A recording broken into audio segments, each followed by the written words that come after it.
Bonjour à tous, j'espère que vous allez bien. Je vous retrouve dans cette vidéo pour vous parler de mon expérience dans un monastère bouddhiste zen. Donc j'y ai passé 10 jours et c'était 10 jours en woofing. Le woofing, c'est une forme d'échange. On échange notre force de travail, donc souvent pour travailler la terre, et on est nourri et logé. Donc à la base je n'avais pas prévu de faire cette vidéo parce que je me suis dit oui peut-être que ça va intéresser personne, et quand j'en ai parlé à Tony de la chaîne Tony et ses pensées, qu'il faut que je fasse une dédicace, bien il m'a dit que cette vidéo serait intéressante, donc je vais la faire, je vais la lancer sur YouTube et on verra. Dans tous les cas j'ai rien à perdre. Donc je vais vous dire un peu ce que j'ai appris là-bas, ce que j'ai retenu, ce que j'ai aimé, moins aimé.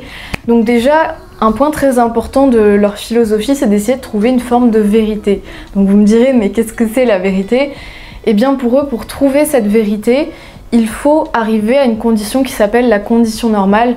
Et cette condition n'est pas altérée par les émotions et ce qu'on appelle, on va dire, les 3 poisons. Les 3 poisons sont l'avidité, la colère et l'ignorance. Mais c'est pas l'ignorance à laquelle on pense, c'est plus l'ignorance d'avoir fait du mal à l'autre, l'ignorance des conséquences de nos actes sur les autres humains ou sur les autres êtres vivants. Alors le bouddhisme consiste surtout à se centrer sur soi-même et à repérer ses défauts, puisque dans la société on a trop tendance à essayer de repérer les défauts des autres, à demander aux autres de changer, sauf que si chacun se concentre sur les autres et non sur soi-même, c'est pas nous qui allons changer les autres. Par contre, on a un pouvoir sur nous-mêmes.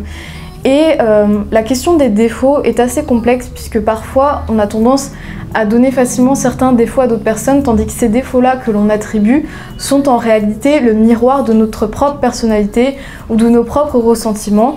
Donc je vais donner des exemples plus concrets.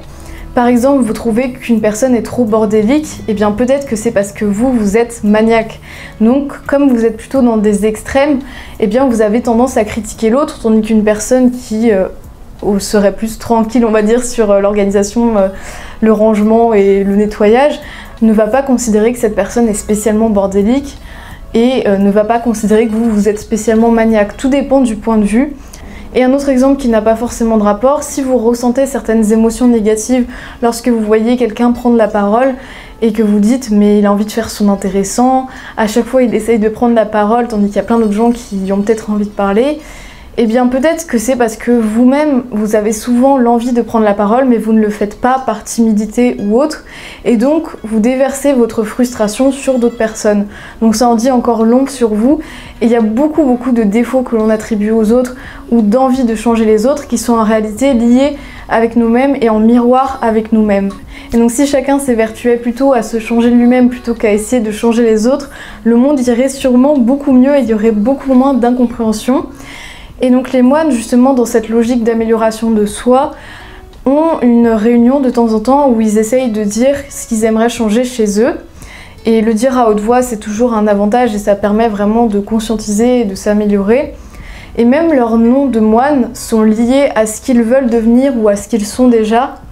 Il faut aussi comprendre le principe de concession. Moi, c'est quelque chose que j'ai vraiment compris quand je suis allée là-bas et qui m'a fait cogiter et que j'applique de plus en plus dans ma vie quotidienne. C'est-à-dire que quel impact va avoir notre action? Il faut vraiment arriver à mesurer cet impact.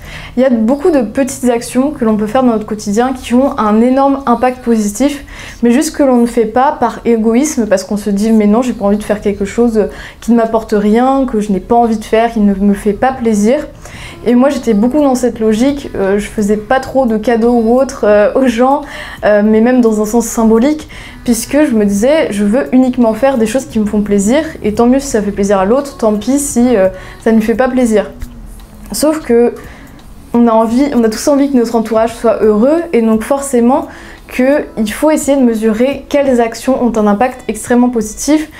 Donc pour vous donner un exemple un peu plus concret, personnellement j'aime pas trop prendre des nouvelles par message, c'est quelque chose qui me fait pas spécialement plaisir et j'ai l'impression que c'est une perte de temps, mais je sais qu'il y a beaucoup de personnes dans mon entourage qui aiment ça, qui aiment que je leur envoie un petit message, que je leur dise ce que je fais en ce moment, comment ils vont, etc. Et donc c'est quelque chose que je ne faisais pas du tout parce que j'étais là mais non, j'ai pas envie de me forcer, Et donc parfois une seconde ça peut tellement changer une vie, une seconde un petit message peut décrocher un sourire sur une personne que vous aimez. Donc je m'étais même pas rendu compte que les personnes autour de moi parfois faisaient ces petites concessions mais que moi je ne les faisais pas, et c'est quelque chose que j'essaye d'appliquer au quotidien maintenant. En tout cas, mes problèmes personnels se sont effacés quand je suis arrivée au monastère, puisque même si on est concentré sur nous-mêmes, il y a une sorte de transcendance, une sorte de logique de groupe qui fait que l'on s'efface au final.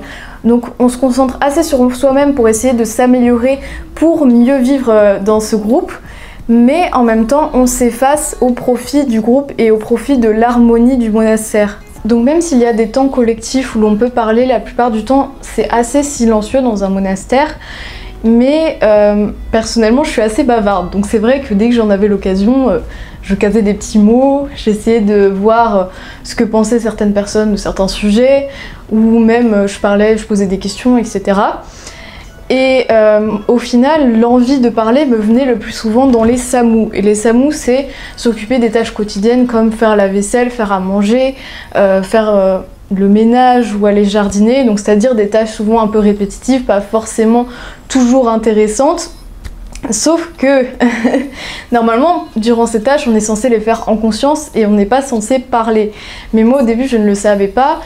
Et c'est vrai que je me suis rendu compte de l'utilité de ne pas parler et de faire les choses plus en conscience lorsque j'ai commencé à faire des erreurs, comme ma première erreur qui a été d'oublier une limace dans la salade et que l'abbé se retrouve avec une limace dans sa salade. Donc au final on en a ri, mais c'est vrai qu'ils sont quand même dans une certaine discipline qui fait qu'on n'est pas censé faire ce genre d'erreur et qu'ils essayent quand même d'être assez perfectionnistes sur tous les domaines. Et donc après je me suis évertuée à essayer de mieux faire chaque tâche, mais c'est vrai qu'il faut savoir tenir sa langue et parfois c'est un certain exercice.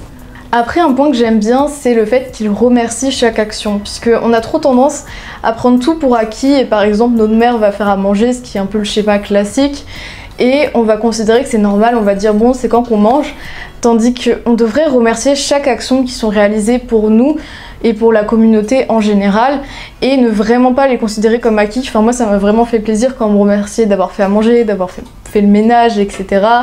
Et que les personnes remerciaient vraiment sincèrement. Donc dans le monastère, il y a une grande rigueur et un rythme de vie à respecter à la lettre. Donc personnellement, comme je suis assez disciplinée dans mon quotidien, ça n'a pas été trop dur pour moi, mais c'est vrai que j'ai un peu de mal de recevoir la discipline de l'extérieur. Enfin, j'aime bien qu'elle vienne de l'intérieur. Et en fait, ils considèrent plus que c'est important de suivre la discipline des anciens sages plutôt que de suivre ses pulsions et ses désirs. Et il faut quand même garder une certaine tension tout au long de la journée pour ne pas être trop speed, mais ne pas non plus aller dans un certain endormissement. Il y a toujours cette petite tension pour rester éveillé, mais en même temps arriver à garder son calme. Et on ressent cette tension lors des repas parce qu'on doit tous être concentrés à la fois sur notre nourriture, suivre un peu les protocoles, à la fois sur les autres puisqu'on est censé manger en même temps que les autres, se resservir en même temps que les autres, finir en même temps que les autres.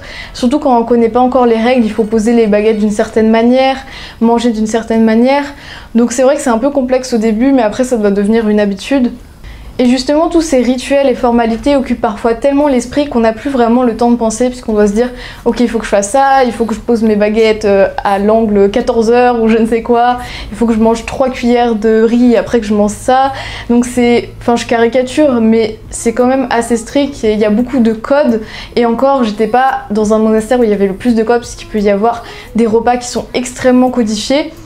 Et donc ce qui fait que j'avais même pas le temps de penser à d'autres choses. Et puis j'ai réalisé la Sesshin. Donc la Sesshin, c'est une méditation de groupe que l'on fait durant 3 jours normalement.